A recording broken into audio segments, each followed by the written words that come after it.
Ce matin, dans sa voiture lancée vers Oyem, Bernard Hinault imagine des futurs au cyclisme africain et n'a qu'un seul nom en bouche. Tu mets l'équipe d'Érythrée au pied d'Alpe d'Huez, je pense qu'il y en a quelques-uns qui auraient des soucis. Là. Ah bah bien sûr. Et le petit jeune là qu'ils ont là, qui a 18 ans, là, le petit Cudus, là, ouais. C'est impressionnant quand même. Ouais. Donc il y a Tous les jours il est dans le coup. Hein. Tous les jours. Ouais. Si moi je suis directeur sportif, je me pose tout de suite la question, comment je peux récupérer Cudus? Comment je peux le récupérer? Ou je fais en sorte qu'il ait les moyens pour s'entraîner. Je fais un deal avec, quoi. Parce que c'est quand même un sacré moineau. Hein. Le moineau, le voici. Meraoui Kudus, à peine tombé de son nid puisqu'il n'a que 18 ans. Et quand on connaît parfois la dureté des propos de Bernard Hinault, il faut aussi apprécier à leur juste valeur ses louanges. D'ailleurs, personne ne s'y trompe et on prend déjà contact. Lui est vraiment talentueux. C'est pas seulement le travail, on sent que c'est inné. Il a quelque chose de plus que les autres. C'est-à-dire qu'il sent la course, dans le placement pour un gamin qui n'a pas encore 18 ans, on a l'impression que ça fait déjà 5 ans qu'il a 5 ans de carrière derrière lui. Donc c'est assez impressionnant, ouais, c'est assez impressionnant. Au départ de cette 4e étape, l'Érythréen est 6e à 8 secondes du leader. Ils sont 12 à se tenir en 26 secondes, ça sent la course au bonif. Et lui dans tout ça, comment voit-il les choses? Aujourd'hui c'est très dur. Il va y avoir beaucoup de tactique. Et j'espère avoir un nouveau maillot. Soit celui du meilleur jeune, soit celui du meilleur grimpeur. Un nouveau maillot. Sur la ligne de départ, on croise Frédéric Obiang, le leader gabonais au bras en écharpe, venu supporter ses équipiers après son abandon hier. Et puis, c'est le moment du départ.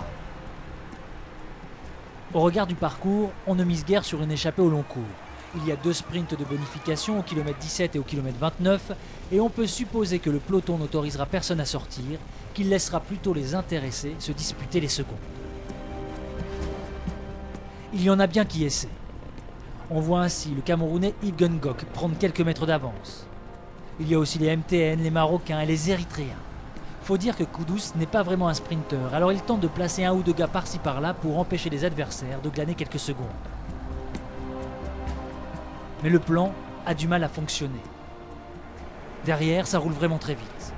Et une fois les bonifs passés, qui finalement ne changent pas grand-chose au général, le rythme reste le même.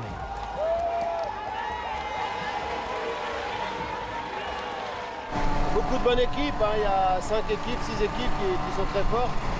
Donc c'est un petit peu normal, mais la température est intéressante aussi. 27 degrés, c'est pas très chaud. Mais ça risque d'exploser à la fin. La première heure s'avale à 47 km/h de moyenne. Le peloton est le plus souvent en file indienne et Meraoui Kudus délaisse les sprints de bonification pour ceux de meilleurs grimpeurs. Mais sur le bord de la route, ce n'est pas vraiment lui qu'on attend. Frédéric Mais il n'est pas là, Frédéric. Il n'est pas là. Bah, Frédéric a abandonné hier. Pourquoi? Bah, il est tombé hier. Oh là là. Vous attendez qui aujourd'hui? Hein? Vous attendez quel coureur aujourd'hui? Rien que Frédéric. C'est que Frédéric que j'attends ici. Frédéric, c'est le meilleur Gabonais. Et Frédéric est tombé hier. Hier, oui. Oui, mais il ne sera pas là aujourd'hui. Oui, non. On ne connaît plus personne. On reçoit Frédéric, lui il est parti, c'est fini, on attend encore qui? Eh bien, il faut attendre le Burkinabé Aziz Nikiema. Il parvient à s'échapper. Il est rejoint par 3 autres coureurs.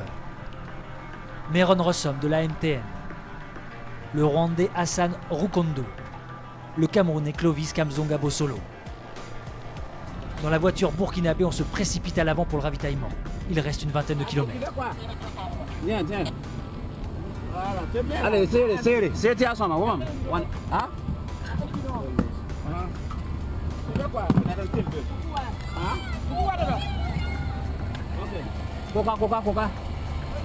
Coca. Allez, j'ai courage, hein? Vous le trouvez bien là? Ah oui, il est frais pour le moment. Maintenant, ça dépendra de la réaction et des enjeux et du classement avec les ténors qui sont derrière. Et les enjeux sont d'importance. À 15 km de l'arrivée, les échappés comptent 1 minute 40 d'avance. Surtout, Meron Rossom est alors maillot jaune virtuel. Il emmène tout le monde dans sa roue. Le coureur qui était avec moi n'allait pas assez vite. ne pouvait pas m'aider. Alors lors des 5 derniers kilomètres, notre vitesse a baissé. C'est Copébis qui a pris le devant. Il va pas aller devant.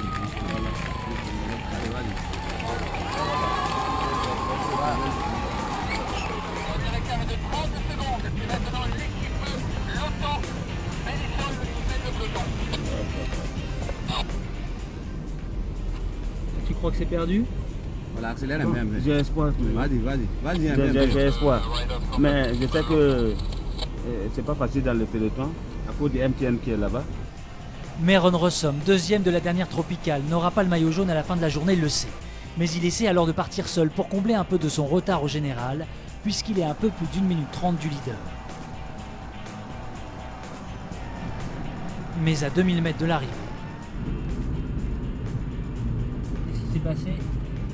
Non, à 2 km, ils ont été rattrapés. Donc, le peloton est devenu compact. C'est donc un peloton compact et lancé à toute blinde qui monte vers Midzik. Il s'y joue une victoire d'étape, mais aussi le maillot jaune. Adrien Petit de la Cofidis s'impose devant l'Italien Palini et l'Espagnol Reines. Au général, Palini conserve son maillot jaune. Il devance désormais Adrien Petit de 2 secondes et Soufiane Hadi de 7. Koudous, lui, est toujours 6e. Mais à l'arrivée, il se pose des questions sur la couleur de son maillot pour demain. Peut-être que je vais avoir le maillot du meilleur grimpeur. J'espère, mais je ne suis pas sûr. Il devrait l'être pourtant. Koudous portera demain le maillot vert à pois blanc du meilleur grimpeur. Quant au Burkinabé Aziz Nikemba, il finit exsangue sous les encouragements de son directeur. Il est 55e du général. Allez, Aziz, c'est bien. Est-ce que ça va le freiner? Allez, c'est bon, c'est déjà l'arrivée. Allez, c'est à l'arrivée. Allez, c'est bien. Allez, vas-y. Voilà, lève-toi, c'est fini. Allez, termine, c'est bon. Allez, tu as fait un bon travail là.